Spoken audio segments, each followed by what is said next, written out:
Il vous est peut-être arrivé de vivre une situation de l'ordre de la panique. On était chez des amis un jour et alors que nous étions en train de remercier Dieu pour le repas, notre fils, pré-ado, s'est mis à hurler « Au feu, au feu !» Je n'ai pas trouvé la blague très rigolote, jusqu'à ce que je réalise qu'il y avait dans le reflet d'une porte une lumière orange qui me montrait qu'il plaisantait pas du tout. Et la cuisine s'était enflammée. Les frites, en fait, l'huile des frites s'était enflammée. La hotte avait pris les flammes et les avait montées sur le meuble en bois qui aime beaucoup les flammes. Et en quelques secondes, tout brûlait. C'est impressionnant la rapidité. Alors, là où je suis très embarrassé, c'est que tout brûlait et on ne savait pas quoi faire. Et particulièrement moi. C'est-à-dire que j'ai fait aucune formation de plombier, contrairement à certaines personnes dans cette noble assemblée qui vont se moquer un peu, mais la seule chose à laquelle j'ai pu penser, c'est que Laurie et les filles, ou les enfants, Jordan, on avait un de nos enfants qui n'était pas avec nous, je crois, mais prennent les escaliers et descendent le plus vite possible, et puis moi, j'allais bien sûr aider à réparer cette situation. Mais que faire quand on ne sait pas du tout quoi faire ? Et je me souviens être allé d'un endroit à l'autre en essayant de trouver une solution comme couper le gaz, faire quelque chose au moins, sans vraiment rien faire. Peut-être un jour vous êtes arrivé sur un lieu d'accident et c'est un peu la situation qui vous est arrivée. Quel est le lien avec Jude ? Il est un peu tenu, c'est vrai.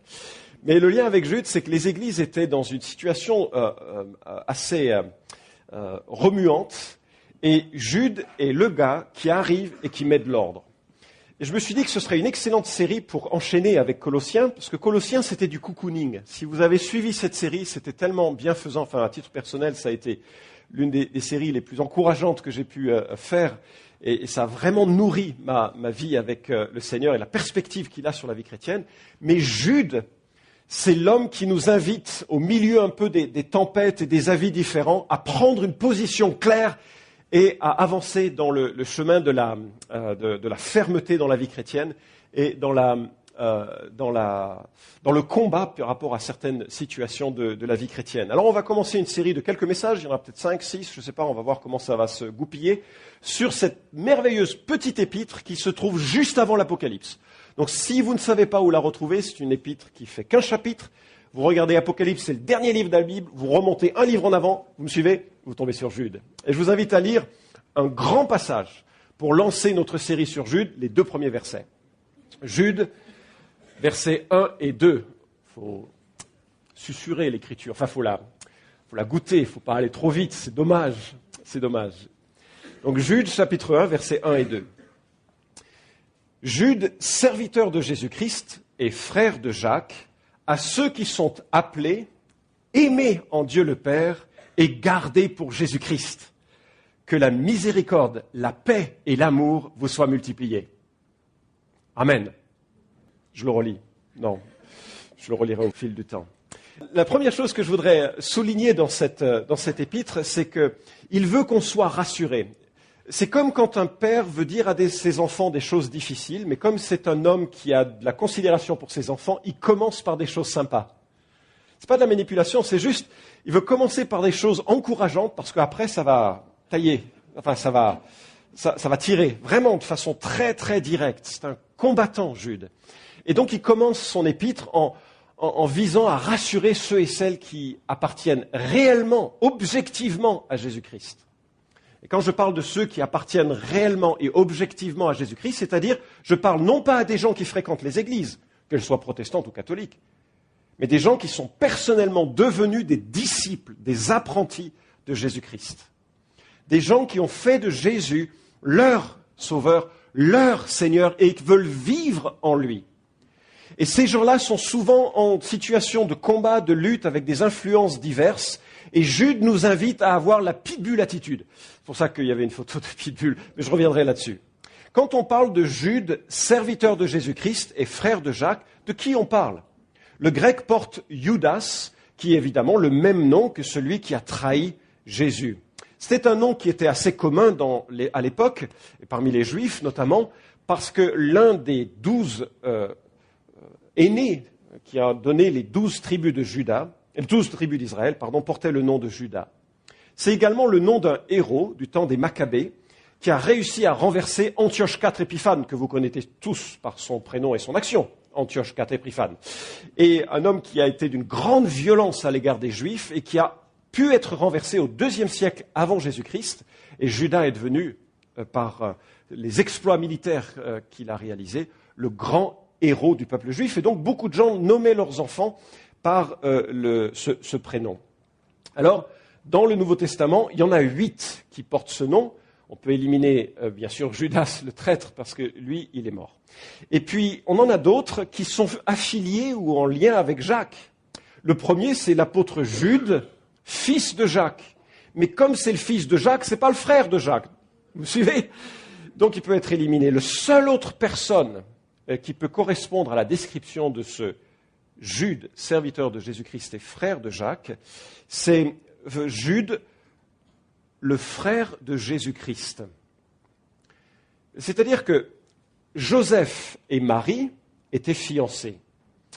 Un ange vient voir Marie alors qu'elle est encore vierge, comme dans ce qui a été dit tout à l'heure, on ne vit ensemble qu'avec le mariage. Et donc, Marie était encore vierge et l'ange lui annonce qu'elle va enfanter de façon miraculeuse en enfant, c'est Jésus. Mais la Bible dit ensuite, et on va voir, que Joseph et Marie ont eu une vie normale après la naissance de Jésus et qu'ils ont eu des frères et sœurs. D'ailleurs, Matthieu, chapitre 13, versets 54 et 56, les gens sont un peu troublés par Jésus. Parce que Jésus était quand même un peu comme un hippie. Enfin, c'est vrai que l'image ne parle plus trop aujourd'hui. Enfin, ça dépend de l'âge que vous avez, n'est-ce pas? Mais pour ceux qui sont à ma gauche, côté jeune, de ce côté dans l'église, généralement, ceux qui sont à gauche, hippies, ça fait pas. C'est un peu des rebelles, des punks. Enfin, Jésus était en décalage avec la société. Il y en a qui sont heureux, là. C'est une distribution qui n'est pas égale, n'est-ce pas? Il y a aussi des exceptions, il faut maintenir. Bon, bref, j'arrête. Mais Jésus provoquait la contradiction parce qu'il allait à l'encontre de la tradition et de l'établissement un petit peu religieux de l'époque, et on ne savait pas comment le prendre, Jésus. D'un côté, il était intransigeant vis-à-vis des hypocrites qui avaient mis des traditions opposées à l'Écriture, et de l'autre, il était aimant envers des paumés de la vie, des prostituées. Vraiment, on n'arrivait pas à le mettre dans une case. Il était hors case, Jésus. Et donc, quand il rentre dans ces contrées, en Galilée, un coin paumé d'Israël, dans le nord-ouest, quand il rentre dans ces contrées, on se demandait, mais c'est qui ce type? Et dans l'évangile de Matthieu, chapitre 13, versets 54 à 56, nous lisons « Il se rendit dans sa patrie et se mit à enseigner dans leur synagogue, de telle sorte qu'ils étaient étonnés et disaient « Mais d'où lui viennent cette sagesse et ces miracles? N'est-ce pas le fils du charpentier? Sa mère ne s'appelle-t-elle pas Marie et ses frères Jacques, Joseph, Simon et Jude ?» Le voici, Jude. Le verset 56 ajoute « Et ses sœurs ne sont-elles pas toutes parmi nous? D'où lui vient tout cela ?» Et donc vous imaginez que vous avez là une famille tout à fait normale et puis le fils aîné anormal. Il a une sagesse exceptionnelle, il fait des miracles. On ne sait pas encore qu'il est Dieu le Fils. Enfin, personne ne le comprend cela. Et donc voilà que Jude est né dans la famille de Jésus. Vous imaginez ce que ça peut représenter d'être né avec Jésus pour frère? Enfin, je veux dire, Joseph et Marie, c'est des gens normaux, exceptionnels dans le sens de leur piété, de leur confiance en Dieu et de leur obéissance. Enfin, des gens remarquables. Mais des gens normaux, c'est-à-dire que ce sont des fils d'Adam, ce sont des pécheurs, et ils ont un fils qui est parfait. Et ensuite, ils ont d'autres enfants qui ne sont pas parfaits. Ça doit être difficile de vivre avec Mister Parfait. Parce que Jésus, bien sûr, n'a jamais péché, ni en tant qu'enfant, jamais un caprice, jamais une jalousie, jamais une rébellion. Jésus n'a jamais péché. Il est l'agneau de Dieu, sans tache et sans défaut. Vous imaginez grandir avec un monsieur parfait? Ce que ça a dû créer dans l'ambiance familiale, ça doit rendre fou. Ça doit rendre fou. De nos 3 enfants, Jordan était terriblement difficile. Quand il était petit, oui, il y en a qui s'en souviennent.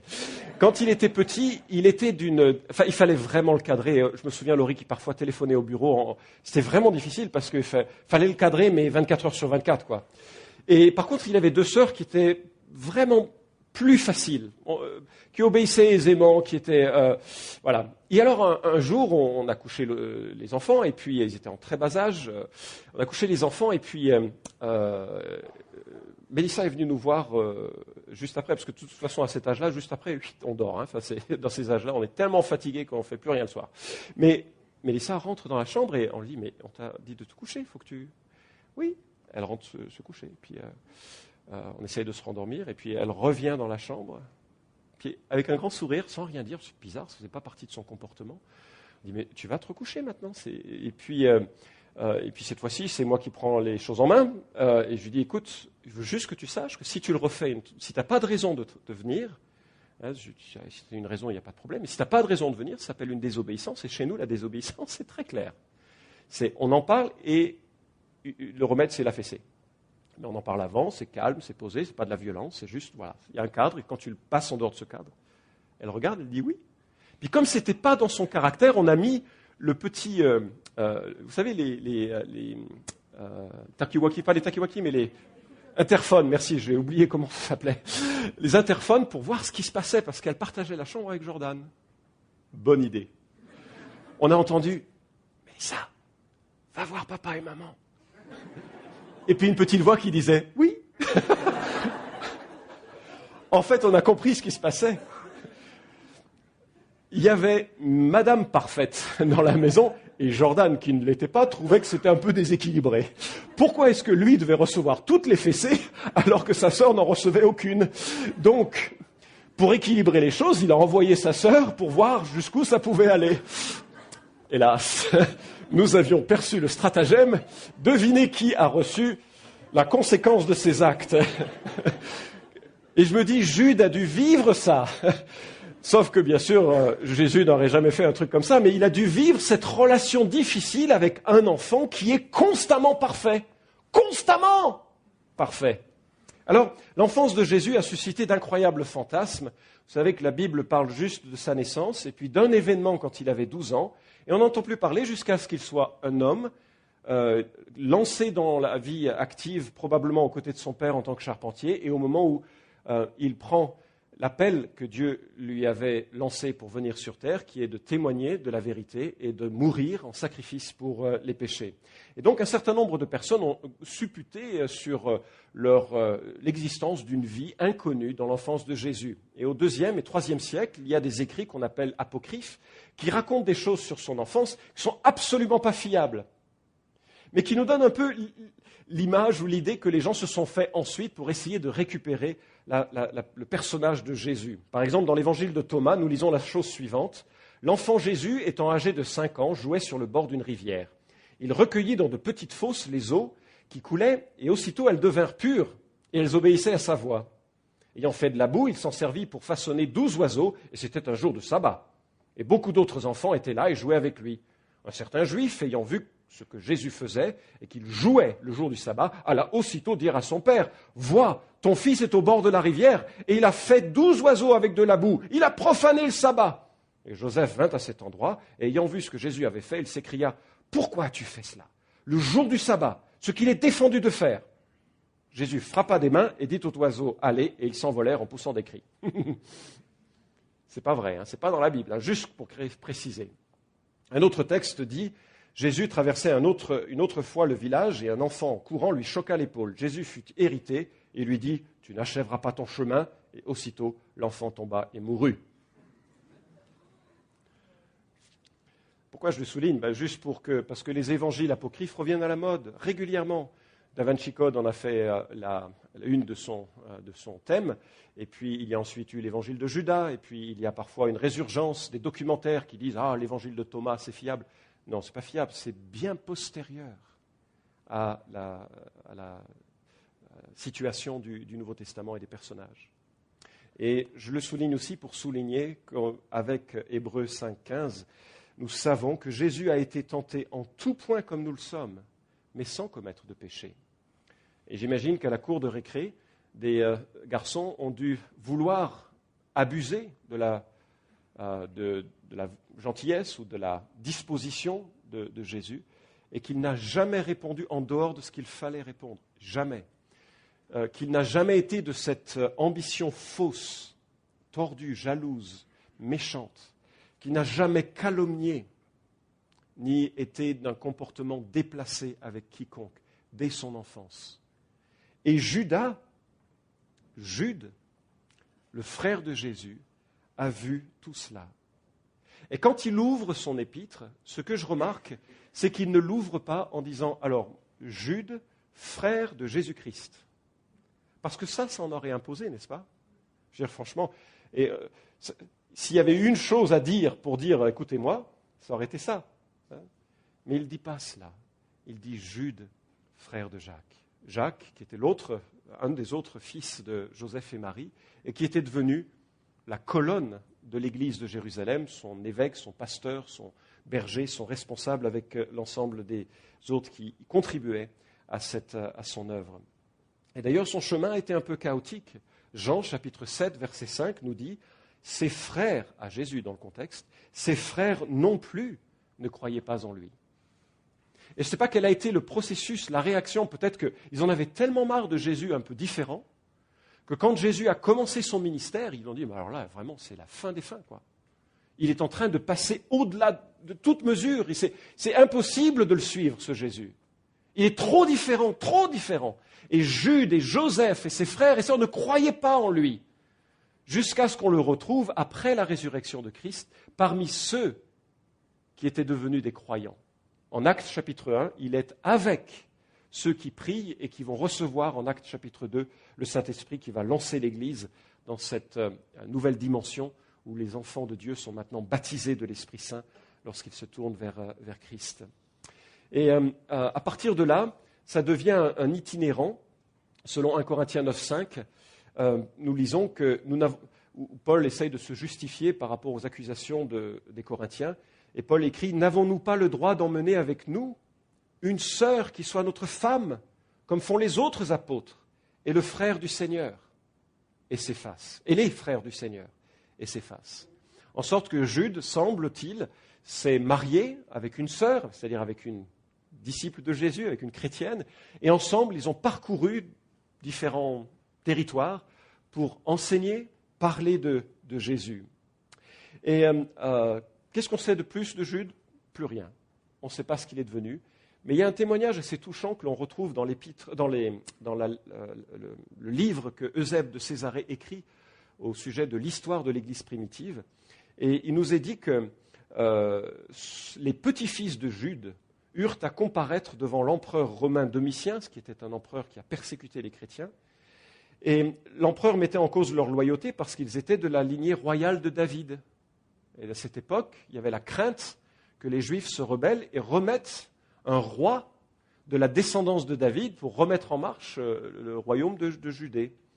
Et Domitien réalise que ce sont de simples fermiers et l'empereur les a renvoyés avec mépris, mais aussi des disciples. Et je me dis, c'est chouette parce que cet homme-là, Jude, son influence s'est fait voir jusqu'à 2 générations derrière.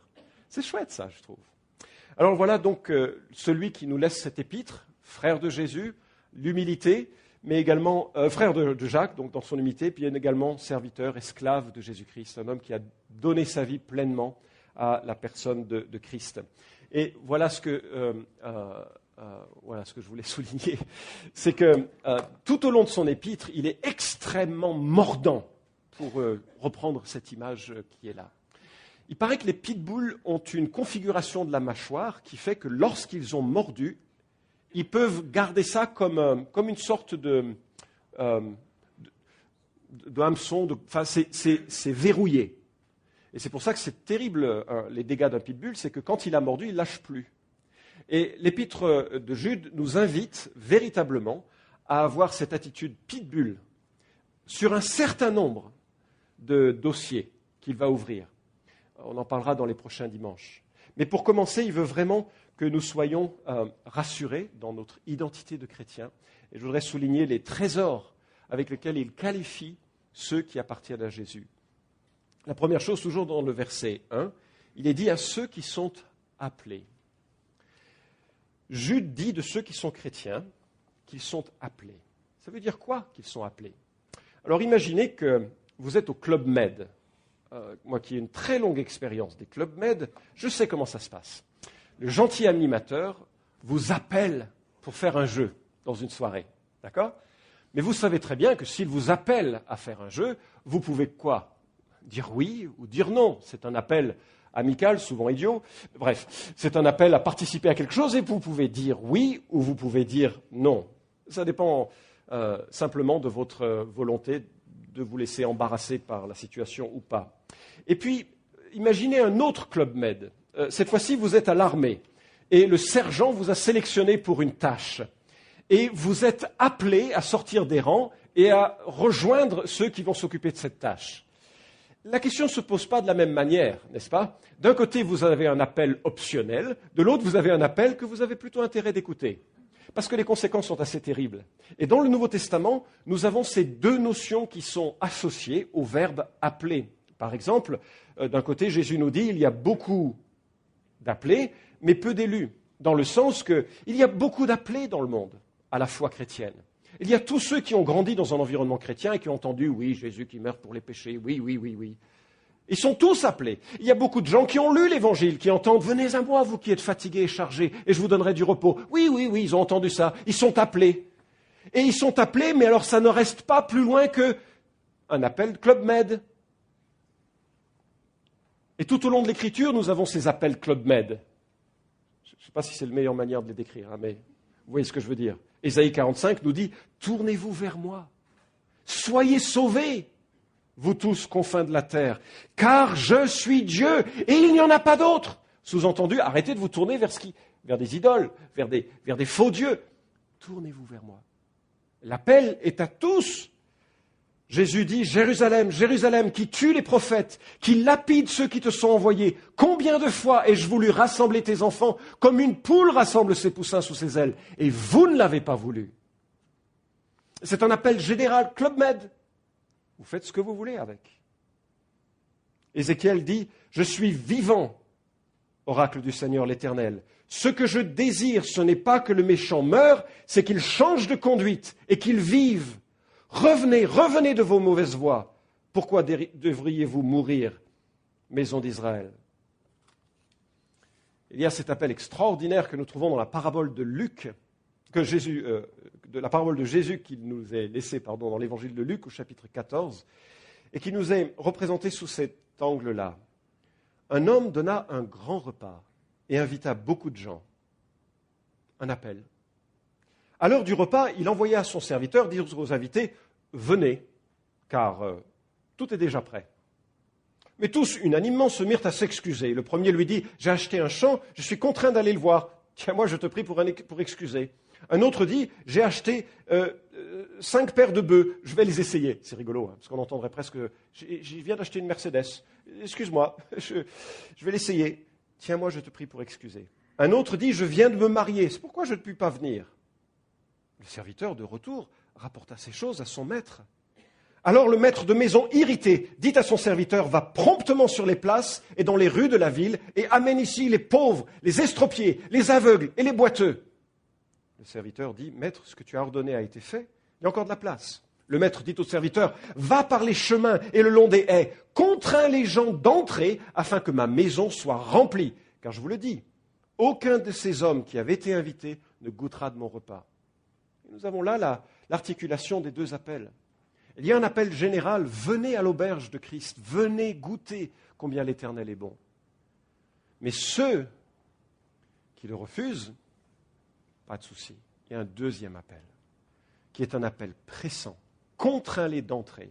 Et dans ce sens-là, ceux qui viennent à Christ ont comme une pulsion intérieure immense qui dit, mais en fait, oui, je crois. J'aime Jésus, ou je veux l'aimer. En fait, même si ce n'est pas nécessairement une date précise où on se repent, il y a un moment donné, il dit « Il est mon sauveur. Ce n'est pas moi qui me sauve. Moi, je suis pourri. Je suis un estropié, un malade, je suis comme ceux que Jésus... » Et là, l'appel devient précis. Et on trouve cette notion de l'appel de Dieu, cette fois-ci Club Med armé, tout au long de l'Évangile aussi.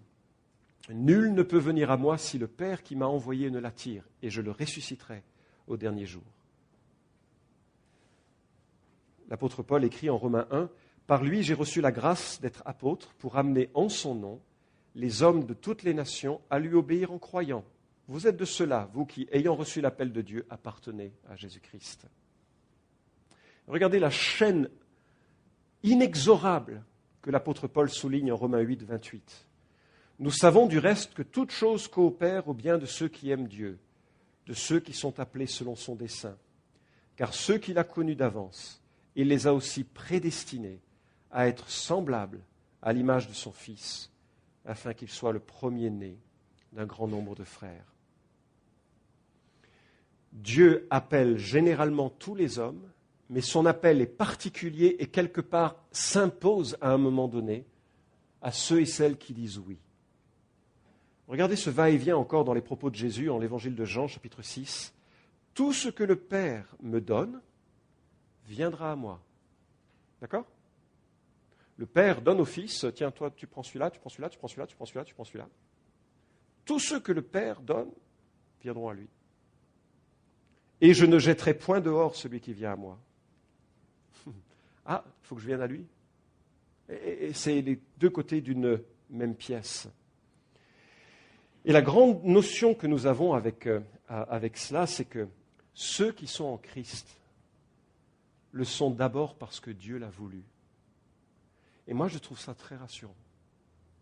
Parce que quand je me vois, je me dis, je ne comprends pas trop en fait. Je ne sais même pas si je pourrais persévérer jusqu'à la fin en moi-même. Et soudainement, mon assurance puise ses racines dans la puissance de Dieu. Et finalement, bien sûr, quand on parle comme ça pose la question du fatalisme. Hein. Et pour nous, en fait, le problème que l'on a, c'est que soit on est des marionnettes, des pantins, soit on est des gens avec un libre arbitre absolu. Mais la Bible ne le présente pas ainsi. La Bible présente un Dieu qui est souverain et des hommes qui sont responsables. Parce qu'en fait, il a fait en sorte que son décret soit non seulement sa volonté, mais également les moyens de le réaliser. En théologie, on appelle ça le compatibilisme. C'est-à-dire que, imaginez que je sois Dieu, ne riez pas, imaginez que je sois Dieu et que je décrète que les oiseaux volent. Mais ce décret n'a aucune efficacité si les oiseaux n'ont pas d'ailes, à moins que, à ce moment-là, je les maintienne miraculeusement, constamment dans les nuages. Mais si je décrète que les oiseaux volent, je vais aussi décréter qu'ils aient des ailes pour voler. Le moyen est toujours accompagné de sa volonté. En sorte qu'on a cette merveilleuse notion dans l'évangile par exemple, dans l'épître de Paul aux Thessaloniciens, que à la fois Dieu appelle à salut, mais en même temps, il choisit, il ordonne les moyens qui donnent le salut, qui sont la proclamation de l'évangile et la repentance personnelle. Si vous êtes complètement perdu sur ce que je viens de dire, la chose qu'il faut retenir, c'est ça. Si vous êtes disciple de Jésus, votre salut est grâce à Dieu, premièrement. Si vous n'êtes pas disciple de Jésus, vous pouvez maintenant vous convertir, obéir à l'Évangile en plaçant vos péchés au pied de la croix et en reconnaissant que seul Christ peut vous sauver. Et si dans votre cœur il y a un oui, c'est l'appel de Dieu. Si dans votre cœur il y a ce désir de le connaître, de lire un Évangile, d'en savoir plus peut-être, écoutez son appel. Parce que l'invitation de Dieu prend en compte les moyens de Dieu. Le temps passe et ce que je voudrais souligner, c'est une autre chose, c'est que nous sommes aimés de Dieu. Et généralement, on a plus de facilité à comprendre l'amour de Dieu. Il faut savoir que dans le passé, c'était une doctrine qu'on n'évoquait pas trop. On parlait beaucoup de la sainteté de Dieu. C'est un peu le XXe siècle qui, peut-être à l'excès parfois, mais je crois que c'est juste aussi de voir combien Dieu est un Dieu aimant. La Bible dit que Dieu nous a aimés avant la fondation du monde.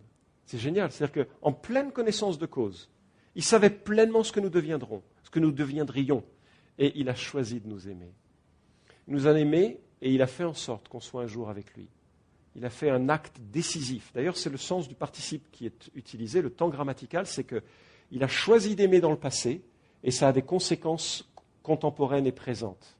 En sorte que son choix est décidé, c'est achevé. Et si l'apôtre le souligne, c'est parce qu'on a besoin de savoir que l'amour de Dieu est engagé. Comme un enfant, et notamment un enfant qui passe par des passes difficiles, a besoin de savoir que l'amour de ses parents est fidèle, consacré, fiable, d'une source d'espérance extraordinaire et de possibilités innombrables. lorsque des parents maintiennent leur amour parental envers des enfants, y compris lorsqu'ils sont dans une situation un petit peu troublée. Dieu nous aime. Son amour a été scellé à la croix. L'apôtre Jean nous dit, voyez quel amour le Père nous a témoigné parce que nous sommes appelés enfants de Dieu et nous le sommes. Nous sommes ses enfants. Dieu nous aime. Parfois on associe son amour à ses cadeaux. Ça veut dire que quand il n'y en a pas, on se dit, Dieu ne m'aime pas. Parfois on associe son amour à nos sentiments. Donc quand on ne le ressent pas, on dit, Dieu ne m'aime pas. Mais c'est faux. Dieu, nous dit Romains chapitre 5, a prouvé son amour envers nous, en ce que lorsque nous étions pécheurs, Christ est mort pour nous. Et il n'est pas mort pour nous lorsque nous sommes devenus des gens bien, mais quand nous étions pécheurs, Christ est mort pour nous. J'entends parfois des gens qui disent, alors des gens avec peut-être marqués par des choix un peu erronés dans leur vie, j'entends des gens qui disent, quand j'irai mieux, je viendrai à Christ. C'est que tu n'as pas compris ce qu'était le salut. Le salut, c'est un sauvetage de gens qui déclarent leur faillite, qui n'ont aucune capacité en eux-mêmes d'être sauvés. C'est un sauvetage. Si vous pensez que le christianisme, c'est juste une sorte de, une petite couronne qu'on met sur la tête, ou bien un beau vêtement, vous n'avez pas compris à quel point la situation est désespérée et grave. Le salut est un sauvetage. Et Dieu nous aime tel que nous sommes pour nous inviter à lui. Ce que moi j'ai trouvé utile pour nourrir ma compréhension de l'amour de Dieu, c'est la contemplation. Alors quand on parle de ça, ce n'est pas du tout mystique, c'est de me représenter certaines scènes que je lis dans les évangiles, et puis d'imaginer un peu, ça peut être Jésus sur la croix, les dernières paroles qu'il prononce, et puis juste de me représenter cette scène, et de voir ce que Jésus a fait, de reprendre certains dialogues, et sans que c'est assez lié à la méditation. Sauf que la méditation, ça s'appuie plus sur des versets affirmatifs. Par exemple, Dieu a prouvé son amour envers nous en ce que lorsque nous étions encore pécheurs. Et juste de le mémoriser, de revenir dessus pendant la journée. Et puis alors de l'articuler pour que ça devienne comme une louange. Vous savez, quand le psaume 103 nous dit « Mon âme bénit l'Éternel », et n'oublie aucun de ses bienfaits. Il faut parfois se parler pour se dire « Mais attends, c'est immense l'amour de Dieu. C'est immense. » Parfois, je ne le ressens pas. Parfois, je sais que je n'en suis pas digne. Parfois, je suis dans une situation où il n'y a plus de cadeaux, il n'y a peut-être que des épreuves. Et j'ai besoin de vérité pour me protéger comme une sorte de bouclier de la foi associé à l'épée de l'esprit, pour reprendre la terminologie d'Éphésiens 6, pour demeurer dans son amour. Ce à quoi nous sommes encouragés. Et puis, une dernière chose que je trouve utile pour renouveler mon amour, qui s'étiole très vite, ou ma perception de l'amour de Dieu, c'est de réaliser le lien extrêmement fort entre l'amour de Dieu et celui que nous sommes invités à donner.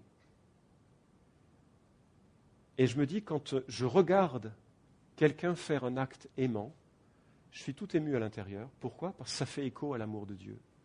Et je suis donc invité à imiter cet acte aimant qui reflète l'amour de Dieu dans les circonstances qui sont parfois un petit peu difficiles. Et j'ai gardé le meilleur pour la fin. Presque. Gardés pour Jésus-Christ. Nous sommes gardés. Alors, ça veut dire quoi, garder ? Quand j'étais enfant, j'étais paresseux, alors j'organisais des courses d'escargots. Pas trop de danger. Alors, on avait le temps de faire de la surveillance, et ce qui se passe, évidemment, c'est qu'il fallait surveiller qu'ils ne sortent pas des rangs. Et c'est un peu l'idée que l'on a dans le verbe « garder ». Il est celui qui surveille. Mais le mot a également une connotation de garde de prison. En Actes chapitre 12, verset 6, Dieu nous garde. Alors la prison, elle n'est pas prison. Ou alors dorée, c'est son royaume. Ça va, il y a de la place, c'est large sa prison. Ça s'appelle le paradis. On peut y être dans sa prison. Mais justement, c'est ça que le frère de Jésus veut souligner, c'est que nous sommes gardés. C'est-à-dire qu'il n'y a rien ni personne qui pourra nous arracher de sa main. Nous sommes gardés. Il n'y a personne qui peut rentrer pour nous prendre et nous saisir si nous sommes en Christ. Nous sommes gardés. Et il y a également une autre notion qui est celle d'être protégé, d'être maintenu dans la pureté, comme 1 Corinthiens 7, 37. On est gardé sous sa houlette. Et je trouve cette affirmation extraordinaire. Parce que quelles que soient les vicissitudes de l'existence, si je suis en Christ, Christ aura la victoire sur mes résistances. Et si jamais je fais la folie de l'abandonner, comme Démas qui a abandonné Paul et l'Évangile par amour du siècle présent, si je commets cette folie, Dieu me ramènera à lui. Cette doctrine s'intitule la persévérance des saints. Ceux qui sont authentiquement en Christ ne déchoiront jamais pleinement de la grâce. Ils peuvent déchoir un instant d'une communion avec Dieu, mais Dieu saura les ramener. Comment on le sait ? Eh bien, il y a une chose qui est évoquée en ce sens en Hébreux chapitre 12, où il est question, par exemple, d'un père qui discipline ses enfants. Et nous avons un exemple de cela en Corinthiens 15, où un homme de l'Église est devenu incestueux, et l'apôtre Paul le condamne et invite l'Église à le condamner et à le placer en dehors de l'Église. C'est ça, livré à Satan, en dehors de l'Église. Et il conclut cette section de 1 Corinthiens 5, qu'un tel homme soit livré à Satan en vue de la destruction du mal qui est en lui, afin qu'il soit sauvé au jour du Seigneur. C'est-à-dire que si vraiment il y a un chrétien authentique qui fait n'importe quoi, il va être discipliné en dehors de l'Église. Et si jamais il devait mourir dans cet état, il sera sauvé, mais il arrivera tout nu au royaume de Dieu. Pour reprendre la compréhension qu'on peut se faire de 1 Corinthiens 3, où il est question de récompense, où il est question d'assurance dans ce temps auprès de Jésus. Et en fait, pourquoi nous sommes assurés que nous sommes gardés ?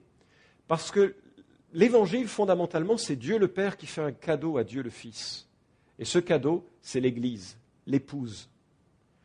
L'épouse, c'est celle pour qui Jésus est mort. Ça s'appelle les noces de l'agneau, cet événement qui aura lieu dans l'avenir lorsque nous serons rassemblés avec Christ. Et j'entendis comme la voix d'une foule nombreuse, comme la voix des grandes eaux et comme la voix de forts tonnerres en disant « Alléluia !»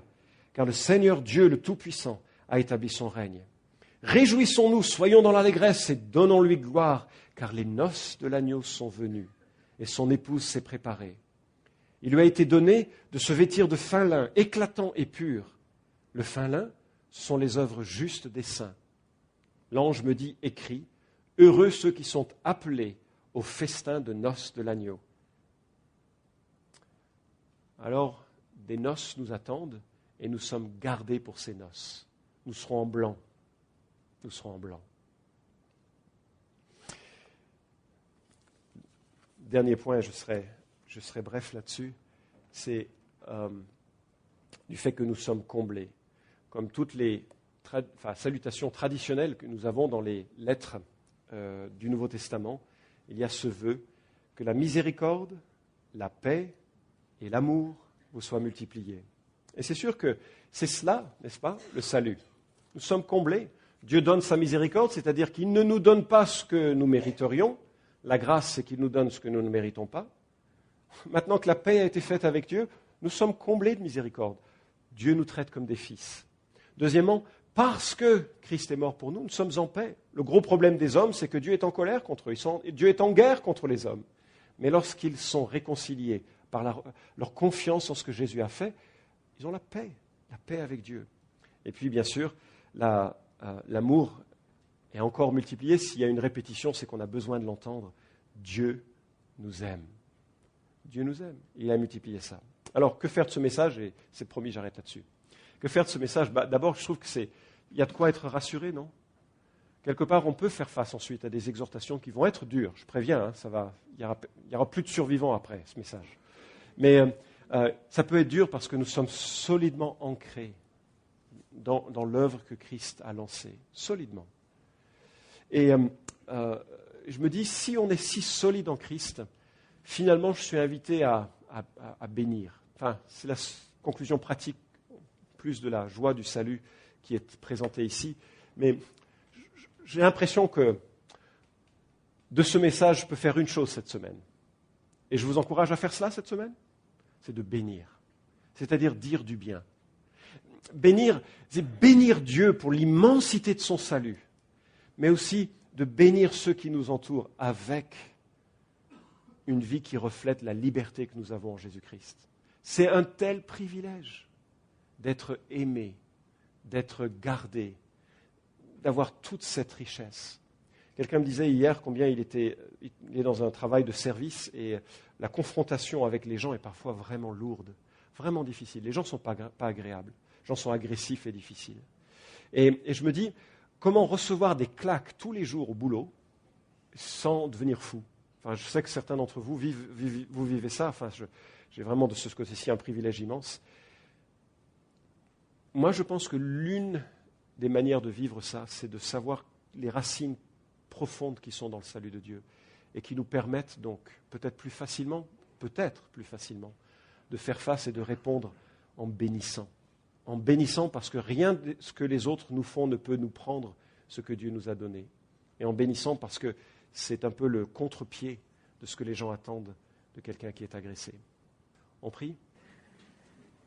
Dieu et Père, je prie pour que ceux et celles qui n'ont pas encore fait ce pas décisif de conversion à ta personne puissent maintenant le faire. Il n'y a que toi qui peux le mettre dans le cœur.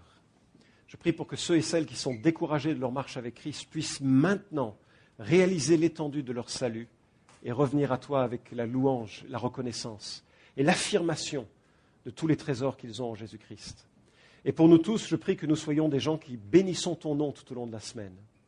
Des gens qui affirmons clairement que nous sommes des rachetés et que nous puissions être en mesure d'être en bénédiction envers ceux qui nous entourent parce que nous sommes sûrs et fermes en toi. Au nom de Jésus. Amen.